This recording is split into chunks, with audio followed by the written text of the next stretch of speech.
So finally আজকে আমরা কথা বলতে চলেছি কাইজো নাম্বার 8 এর বিষয় নিয়ে। ওকে, আর কাইজো নাম্বার 8 এনিমেটা এত দ্রুত এত বেশি পপুলারিটি পেয়েছে যে এই বিষয়ে কথা বলার জন্য I am not ready right now. But আমি একটা স্টার্টআপ ভিডিও আপনাদের জন্য বানাতে চাচ্ছিলাম বিকজ অফ আমি জানি যে অনেক লোকই কাইজো নাম্বার 8 অলরেডি শেষ করে ফেলছে। বাট এখন জিনিসটা হইলো কি যে অনেক লোক দেখেছেন আবার অনেক লোক দেখেননি। এই ভিডিওটা যদি অমন কোনো মানুষের কাছে যায় যারা এখনো দেখেনি কাইজো নাম্বার 8, তাদের জন্য এই ভিডিওটা অরিজিনালি। ওকে, সো কাইজো নাম্বার 8 আমরা সর্বপ্রথমে এটা নিয়ে যখন কথা বলতে যাই তখন বলতে পারি it is a great story. এখন গ্রেট স্টোরি কিভাবে সেটা আপনাদেরকে আমি এক্সপ্লেন করতেছি জাস্ট কিছু ওয়ার্ডের ভিতরে। ওকে, সো আমরা প্রথমেই দেখতে পারি একটা হিউম্যানয়েড ওয়ার্ল্ডে, মানে যেখানে মানুষজন বসবাস করে সেই ওয়ার্ল্ডে চলে আসে কিছু বড় বড় মনস্টার, এবং এই মনস্টারগুলো মানুষের উপরে আক্রমণ করে এবং মানুষকে মেরে ফেলে, খেয়ে ফেলে বলতে পারেন এমন কিছু। তো এই মনস্টারগুলোকে মারার জন্য এখানে আমাদের কিছু মিলিটারি ফোর্স আছে যারা এই মনস্টারগুলোকে মেরে মানুষজনকে সেভ করে। ওকে, তো এইখানে মনস্টারগুলোকে মারার জন্য যেমন একটা টিম আছে, আবার মনস্টার মারা গেলে তার ধ্বংস অবশিষ্ট তো সেগুলো ক্লিন করতে হবে। সেগুলো ক্লিন করার জন্য একটা নির্দিষ্ট গ্রুপ আছে বা বলতে পারেন একটা সেকশন আছে। তো এইখানে আমাদের মিলিটারি বেজের যে কাজ করে সেটা হলো আমাদের মেইন ক্যারেক্টারের নায়িকা বলতে পারেন বা হিরোইন বলতে পারেন, আমাদের মিনা আশিরো। ওকে, তারপরে আমাদের যে অরিজিনাল মেইন ক্যারেক্টার যার নামে এই অ্যানিমের নামকরণ করা, সে হলো আমাদের কাপকা হিবিনো। অ্যান্ড কাপকা হিবিনো কিভাবে একজন কাইজো নাম্বার 8 এ পরিণত হলো সেটা কিন্তু আমরা অলরেডি সিজন 1 এর ভিতরে দেখে ফেলেছি। এবং সে পরিণত হলো এইভাবে যে একদিন তাকে এবং তার ফ্রেন্ড রিনো কাওয়াচিকা এমন কিছু নাম, তো রিনোকে অ্যাটাক করে কিছু কাইজো, এবং সেই কাইজোর হাত থেকে রক্ষা করে আমাদের মিলিটারি ফোর্স। তখনই আমাদের কাপকা হিবিনো সে কিন্তু একটা হাসপাতালে ভর্তি হয়, এবং হাসপাতালে ভর্তি হওয়ার পরে সেইখানে তারা যখন একটু পরিমাণে সুস্থ হয় ঠিক তখনই দেখতে পারি আমরা একটা ছোট্ট কাইজো আসে, যে কাইজোটা অরিজিনালি আমাদের কাপকাকেই খুঁজতে থাকে। অ্যান্ড আমরা তার কথা শুনে সেটা বুঝতে পারি যে সে বলে আই ফাউন্ড ইউ, মানে তাকেই খুঁজতেছিল, অর্থাৎ কাপকাকেই খুঁজতেছিল সেই কাইজোটা। অ্যান্ড সেই কাইজোটা হঠাৎ করে ছোট হয়ে যায় এবং আমাদের মেইন ক্যারেক্টারের মুখের ভিতরে ঢুকে পড়ে, অর্থাৎ বডির ভিতরে চলে যায়, এবং তারপরেই তৈরি হয় কাইজো নাম্বার 8। অ্যান্ড সে পরিণত হয় একটা হিউম্যানয়েড কাইজোতে। অ্যান্ড এই নামটা দেওয়া হয়, অর্থাৎ কাইজো নাম্বার 8 নামটা দেওয়া হয় কিন্তু অরিজিনালি মিলিটারি ফোর্স থেকে। মিলিটারি ফোর্স থেকে কিভাবে দেওয়া হয়, কারণ হিউম্যানয়েড কাইজো যারা আছে তাদেরকে একটা নামকরণ করা হয়।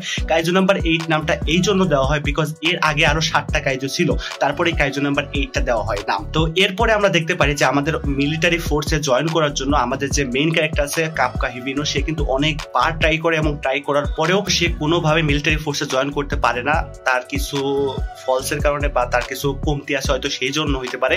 তো তারপরে আমরা দেখতে পারি যে রিনো, যার নামটা আমি একটু আগে বলেছি, রিনো একদিন জয়েন করে সেই ক্লিনিং সোসাইটি, অর্থাৎ সুইপার সোসাইটি যারা কাইজের ধ্বংসাবশেষ ক্লিন করে তাদের সোসাইটিতে জয়েন করে। এবং জয়েন করার পরে রিনোরও ইচ্ছা থাকে সে মিলিটারি ফোর্সে যাবে, এবং তারা শেষবারের মতো মিলিটারি ফোর্সে অ্যাপ্লাই করে। অর্থাৎ আমাদের কাপকা হিবিনো সে সকল ধরনের আশা প্রত্যাশা সবকিছু ছেড়ে দিয়েছিল যে সে মিলিটারি ফোর্সে যাইতে পারবে না। এবং তারপরে আমরা দেখতে পারি যে ফাইনালি কাপকা হিবিনো এবং রিনো যখন পরীক্ষা দেয় এইবার তারা টিকে যায় মিলিটারি ফোর্সে।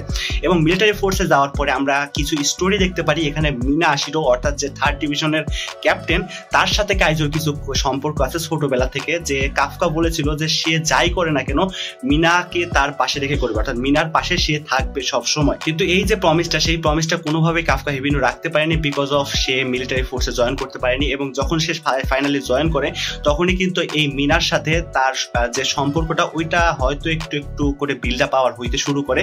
বাট এটা কিন্তু আমরা অফ স্ক্রিনে দেখতে পারি, মানে ওইভাবে দেখায় না অরিজিনালি। কিন্তু কাফকা এখানে একটা প্রমিস করে, সেটা হলো কি সে যতদিন পরিমাণে অফিসার না হইতে পারে, অফিসার বলতে হলো কোন একটা নির্দিষ্ট পদ বলতে পারেন কোন একটা ডিভিশনের, সেই ডিভিশনের অফিসার পদে যতক্ষণ না সে যাইতে পারে ততক্ষণ মিনার সাথে সে কথা বলবে না।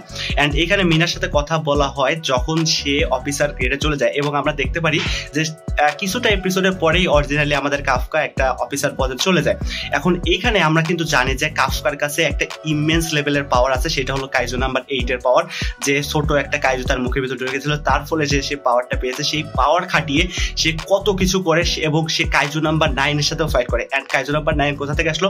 কাইজো নাম্বার 9 এই জায়গা থেকে আসলো। কাইজো নাম্বার 8 যখন পরিচিত হয় ঠিক তারপর পরেই হিউম্যানয়েড কাইজো আরেকটা দেখা যায়, সে হলো কাইজো নাম্বার 9। অ্যান্ড এই কাইজো নাম্বার 9 এর স্টোরি ধইরাই পুরো পুরো স্টোরিটা, অর্থাৎ কাইজু নাম্বার 9 হলো আমাদের এই পুরা স্টোরির ফাইনাল ভিলেন বলা যায়। এখন আমাদের মাঙ্গাতেও হয়তো কাইজু নাম্বার 8 এর সাথে কাইজু নাম্বার 9 এর ফাইট চলতেছে। এখন এই মাঙ্গাগুলো আপনাদের এক্সপ্লেন দরকার কিনা সেটা অবশ্যই জানাবেন, জানালে আমি একটা এক্সপ্লেন ভিডিও তৈরি করে দেবো।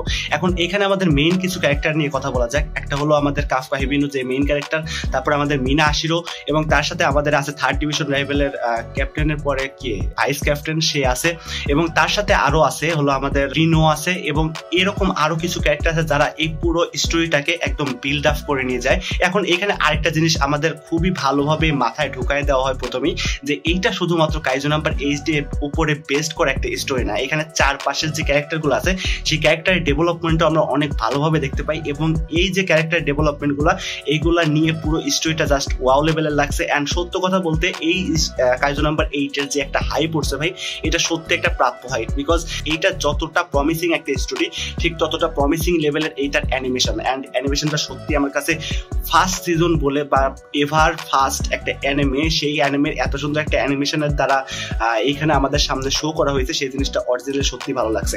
অ্যান্ড সত্য কথা বলতে এই কাইজু নাম্বার 8 এর পুরো স্টোরিটা যখন বিল্ড আপ হয় অরিজিনালি যখন সে কাইজু নাম্বার 8 এ পরিণত হয়, এবং এখানে আমাদের যে মেইন ক্যারেক্টার আছে সে যখন মেইন ক্যারেক্টার হিসাবে আমাদের কাইজু নাম্বার 8 এ পরিণত হয়, তখনই তার অরিজিনাল স্ট্রেংথটা আমরা দেখতে পাই, অরিজিনাল তার পাওয়ারটা আমরা দেখতে পাই। অ্যান্ড যখন এই কাইজুর অরিজিনালি আমাদের কাইজু নাম্বার 9 এর সাথে ফাইট হয়, তখনই আমরা অরিজিনালি কাইজু নাম্বার 8 এর পাওয়ারটা বুঝতে পারি, এবং ফাইনাল ব্লোর সাথে আমরা যখন ফাইনাল এপিসোডটা উইটনেস করি, তখন আমাদের ফাইনাল উইটনেসে Kaiju number 8 versus Kaiju number 2টা হয় অরিজিনালি। সেই ফাইটটা জাস্ট ইনসেন লেভেলের ভাই, what a animation, what a great story build up, just wow লাগছে। অ্যান্ড এইখান থেকে অরিজিনালি স্টার্ট হয় আমাদের কাইজু নাম্বার 8 এর মূল স্টোরি।